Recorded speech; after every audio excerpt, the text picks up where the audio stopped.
your story, it's pretty damn neat, man. You know, your grandfather is Richard Childress, and so I'm sure you've been around this number 3 car for a very long time. What's your first memory of this car that you won in, number 3 car, Austin? Well, it's pretty cool. First memory would be I'm 7 years old, probably would be the first real memory, and I'm in Daytona Victory Lane with Dale Sr. and getting to do the hat dance. I didn't know what was going on at that point in time. I was just celebrating with everybody else, and everybody was happy, and I was happy too, and getting to take pictures at the Daytona 500 trophy. And if you would have been able to like write yourself a letter back in time and say, all right, 20 years from now, you're going to be back here driving this car and getting to hold your hand up with number 1 and with all your buddies, I would never believe it, but it came true. It's so cool. And then you were able to do the spin, right? Just like Dale. That was luck, man. I was totally what do you mean? My grandfather, well, if I was that good, I actually drew a 3 in the grass with the car. Did you? Look at the picture. Yeah.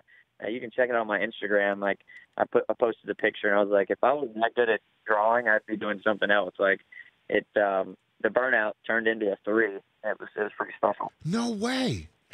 So like that's like the ultimate Etch-a-Sketch, Austin. When you think about it. Exactly. I mean, I don't know how I could recreate it. And I was truthfully just trying to get out of the grass, and it kept doing a donut and another donut. And then when you look at it, it's like a perfect 3. I mean, not to get too deep or emotional here, but you know, I'm a belief in stories, and I do believe in certainly sports spirits. To hear that, you know, when you do a spin like Dale Sr. and then it's a number 3. I mean, do you think he was watching? Not to get too crazy, Man, Austin. It is just so many things that like tied into the 98 500 victory, and it's crazy. In Daytona, though, like if you've never been to Daytona 500 or Daytona in general, the races always have a storyline, and it is so weird, creepy, whatever you want to call it. Things just happen around numbers, and like they all tie together.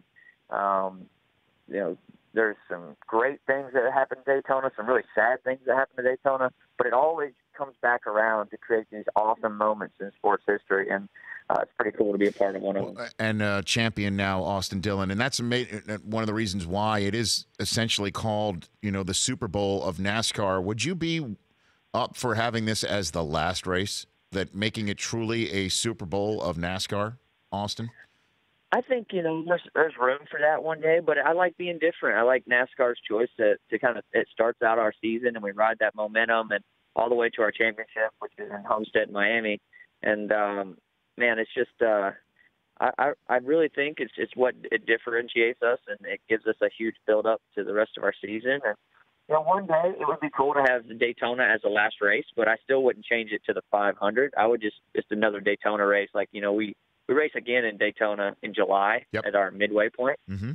Maybe switch that race and move that second race to just to see a speedway end off the season, which is crazy because speedways, you know, you race all year long, and then you go to a speedway to see the champion win, and there's going to be chaos, and it's I think a lot of people would be scared to having that as a championship race because you know, you want a place where you feel like you can kind of, you know, create your own luck or have an outcome due to other things, but you know, speedway racing is wild.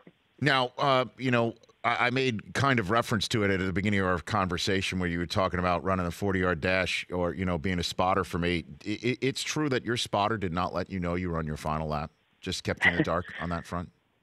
Well, I think he kind of assumed that, you know, green, white, checkered, you know, if you take the start-finish line, all you have to do is make it back around after the white.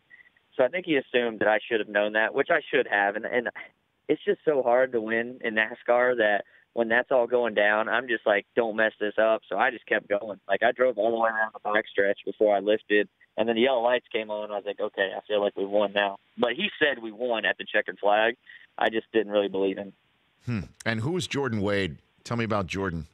Man, he's an awesome kid. We're in an autograph session the week before the race. You know, we do the Clash the week before, kind of start off our season just to 75 lap race, and he was in an autograph session and walked up, and he had like a Ford hat, and I'm a Chevy guy. I'm a Camaro Z01 Chevrolet guy. I was like, man, if you don't have a favorite driver, I'm going to give you my hat and I'll sign it, but I got to be your guy now.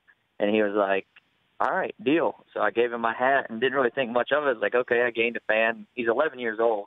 And the next day I'm walking through the garage and I hear somebody yell at me, and it's Sam. I'm like, okay, I see him with my hat on. I walk over to him, and he's I think I'm just going to so I was like, I thought he was just going to talk to me. And I said, hey, man, gave him a high five. He's like, hey, I want you to have this. And it was just a penny. And he was like, you gave me this hat. I want to give you something back. So good luck. I was like, okay. So I handed it to one of my guys. I said, put this in the car.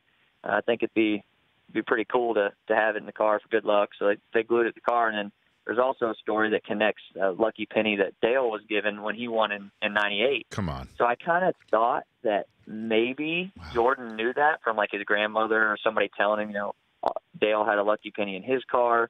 But this kid had no clue. Like, he had no clue. He wasn't like a huge background in NASCAR or anything. He was just kind of wanting to give me something because I gave him a hat. And then we go win the 500. And then the lucky spin out leaves a number 3 on the grass. You're freaking me out right now, Austin. I got to be honest with you. This is unbelievable. You can't write like the script of a movie. I'm telling you, it's nuts when you think of all the things that happen leading up in the week. And we actually got to hang out with Jordan yesterday. He came to our shop, and I got to take him around the shop. And I've never met a kid just so gracious and like thankful to be seeing our sport. And it felt good to kind of show someone new that really didn't know a lot about it. And I showed him around and gave him like a goodie basket with all of our die cast and our shirt, and he was just so like happy to be a part of it. Felt good to give him that experience. And I'm assuming the penny stays put, right? Oh yeah, it's okay. Locked in on the car, glued on the dash, and that car actually stays at the Daytona Museum for a full year. They keep the car all year long on display, and we won't get it till next Daytona 500. Unbelievable. Austin, great story. And so last one, what was the moment like sharing it with your grandfather? What was that moment like? Nothing like family, just rewarding. Just he's given me everything in my career, and to be able to deliver him a trophy, and not only a trophy, but the biggest trophy in NASCAR, it was awesome. The Rich Eisen Show, weekdays at noon Eastern on Audience.